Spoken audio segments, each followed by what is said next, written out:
tal amigos? Bienvenidos a Campaigns and Elections Web TV nuevamente para platicar qué estamos haciendo en las distintas campañas a través del continente y cómo poder ayudarnos los unos a los otros aprendiendo más de cómo hacer mejores campañas.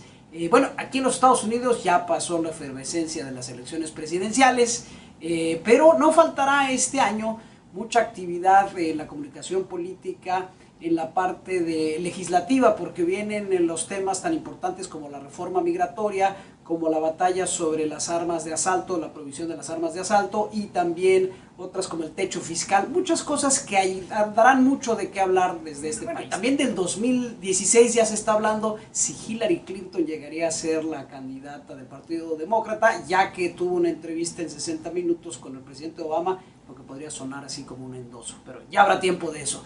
Vamos a hablar también de las elecciones del 2013 principalmente. ¿Por qué? Porque vienen muchas elecciones. Vamos a tener elecciones en Ecuador, en Honduras, en Chile, muchas estatales en México y muchas partes más en el continente. Y es importante que vayamos escuchando de ellas. Como siempre, comenzamos con don Israel Navarro en Washington, que nos va a platicar un poco de este segundo término, cómo arranca el segundo término del presidente Obama. Adelante, Israel. Hola, ¿qué tal amigos de Campaigns and Elections? Les habla Israel Navarro, editor para Latinoamérica de esta publicación. Y quiero darle la bienvenida, antes que nada, al 2013 y al primer episodio de Campaigns and Elections TV. Básicamente, este va a ser un año bastante vertiginoso en materia de elecciones, y por lo cual estarán nuestros especialistas comentando un poco al respecto de casos específicos en este episodio de Campaigns and Elections TV.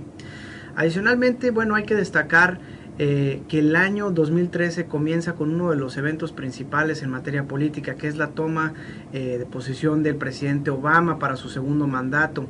Esto en la ciudad de Washington DC, desde donde estamos transmitiendo. Bueno, va a tener bastante impacto, sobre todo a temas muy puntuales en la agenda de Estados Unidos. Mucho del discurso del presidente Obama en ese sentido estuvo marcado por un tinte progresista, en donde destacó básicamente tres temas principales. Primero, los derechos de las mujeres. Segundo, la igualdad para personas entre relaciones del mismo sexo.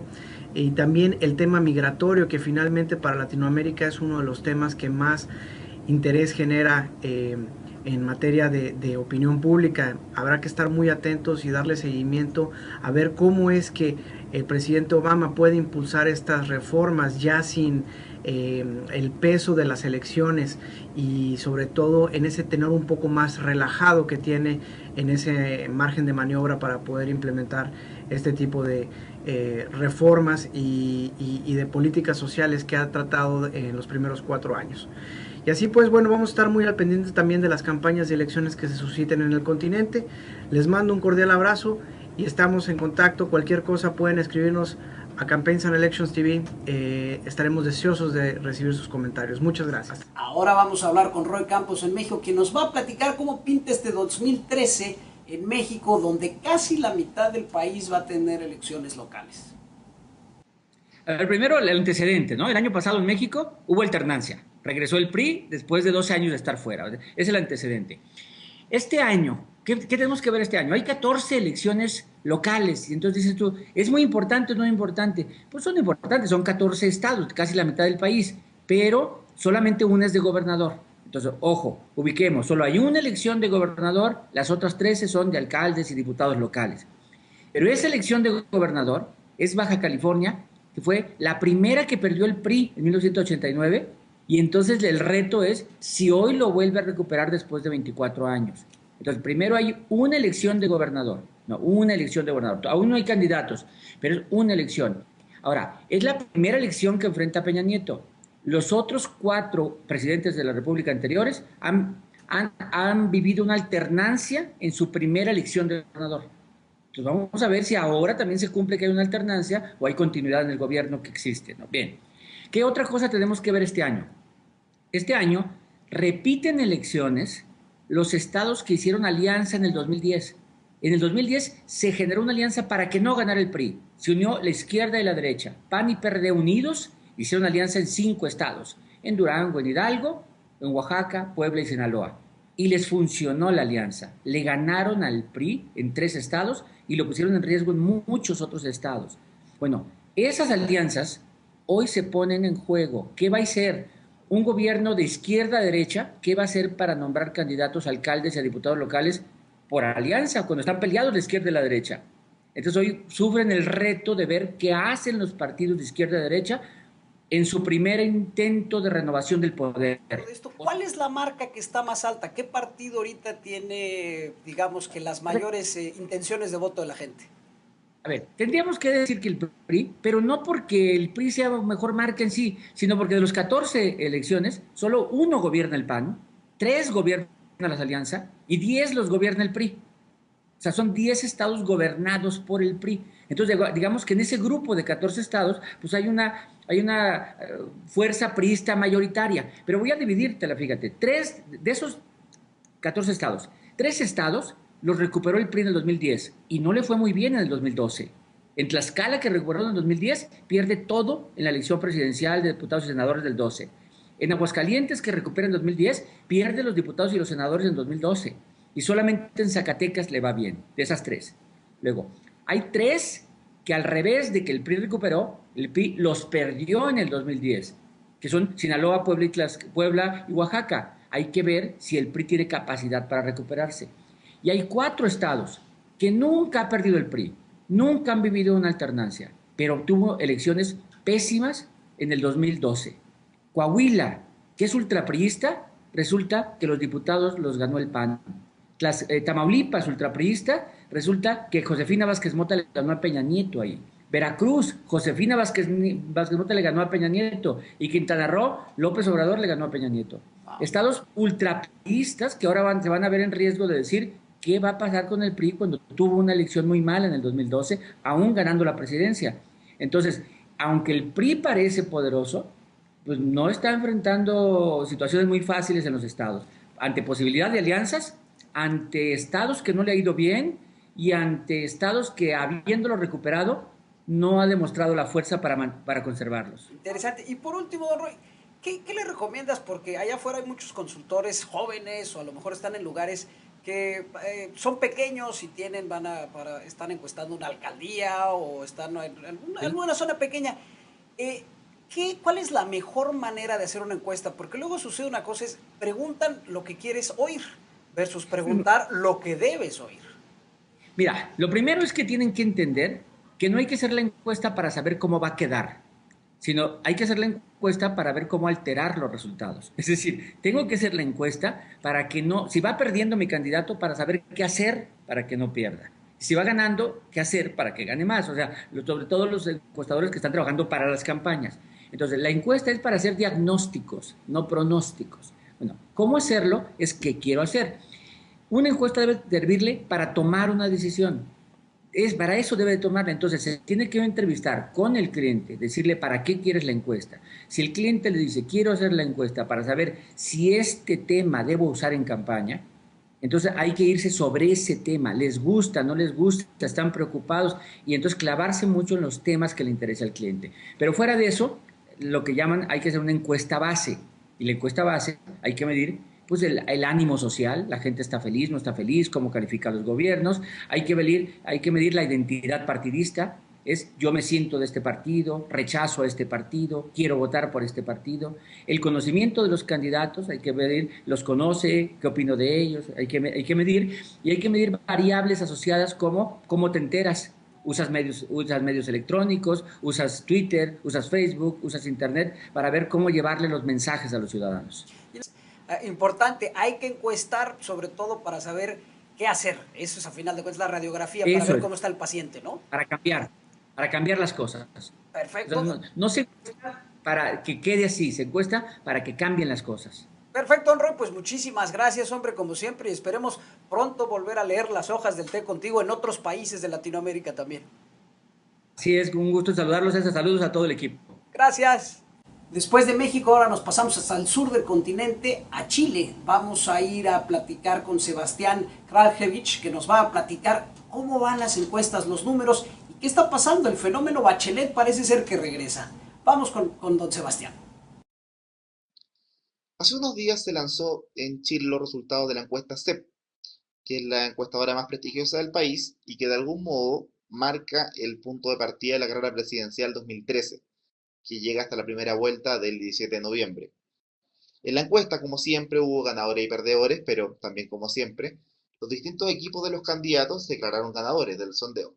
Sin embargo, la gran triunfadora es por lejos la expresidenta Bachelet, pues 3 de cada 4 chilenos la valoran positivamente y recibe un 49% de menciones ante la pregunta de ¿quién quiere usted que sea el próximo presidente de Chile? Con esto, la ventaja de Bachelet sobre el segundo perseguidor es muy amplia, pues Lorenz Goldborn, ex ministro de Minería del presidente Piñera y quien lideró el rescate de los mineros, marca solo un 11% de la misma pregunta. La situación es más clara todavía cuando se evalúan escenarios cerrados, vale decir, una lista de candidatos presidenciales, entre los que destaca Bachelet, algunos candidatos independientes que están en lisa, y un candidato del oficialismo, bien el propio Goldborn o Andrés Salamant, que es compañero de partido del presidente Sebastián Piñera. Allí Bachelet arrasa en primera vuelta en todos los escenarios, alcanzando hasta el 61% de los votos en algunos de ellos. Con esto, la gran pregunta de la elección presidencial chilena al parecer no se responderá en noviembre, la fecha de las elecciones, sino en marzo, pues marzo es la fecha que fijó la presidenta Bachelet para referirse a la coyuntura nacional y, todos entendemos, también a esta suerte de candidatura de facto que se presupone de ella para la elección presidencial. Si Bachelet da el sí y asume la candidatura, parece bastante improbable que alguno de los candidatos opositores, que marcan entre el 4 y el 1%, la alcancen en las primarias de la oposición, o bien un candidato al oficialismo la alcance en las elecciones generales. Así, pareciera que la elección chilena 2013 se asemeja bastante a la presidencial de 1993, donde Eduardo Frei, el candidato de la Concertación, la misma coalición que soporta a Bachelet, fue muchos meses antes el claro ganador de la elección, lo que significó que los partidos de la centro-derecha, que hoy postulan a Lamán y Goldborn y respaldan al gobierno de Sebastián Piñera, se dedicaran muy temprano a abandonar la presidencial y dedicarse a la elección parlamentaria, donde el sistema político chileno les permite que, obteniendo un tercio de los votos, empaten tanto la Cámara de Diputados como el Senado, y con ello evitar cualquier posibilidad de reforma estructural tanto a la Constitución de 1980 como al resto del sistema político. Saludos, Sebastián Kraljevich. Ahora vamos a pasar a Madrid con Ángela Paloma Martín, que nos va a mostrar un excelente documental sobre unas mujeres, un grupo de mujeres muy valientes, muy inteligentes, que lograron abrir los procesos democráticos, la participación de la mujer después de muchos años que no habían participado en la vida pública y política de España. Espero que lo disfruten, vale mucho la pena, merece mucho la pena, porque inclusive viene con una entrevista a la directora de este documental. Hola a todos y a todas, la verdad es que para mí es un orgullo presentaros a Oliva Costa. Ella es la madre de un documental, Las Constituyentes. Es un documental que nos muestra lo que supuso el trabajo de la mujer política en plena transición en España, la legislatura del año 77. Como bien dice una de las protagonistas, ellas creían que con solo quererlo podían ser capaces de cambiar las cosas, podían ser capaces de que las cosas fueran en la dirección en la que ellas soñaban. A Oliva Costa le tenemos que dar las gracias sobre todo por darnos a conocer a través del cine, de la imagen, de estos testimonios tan desgarradores, el trabajo de las mujeres que marcaron un antes y un después en nuestra historia. Escuchamos. Soy Oliva Costa, soy la directora de Las Constituyentes, una película documental que hemos rodado en 2011 y que ha sido una experiencia muy interesante que me gustaría compartir con todos vosotros y con vosotras. En este artículo que hemos votado afirmativamente, la mujer española adquiere por fin la plenitud de derechos. Estampamos nuestra firma al final de la Constitución.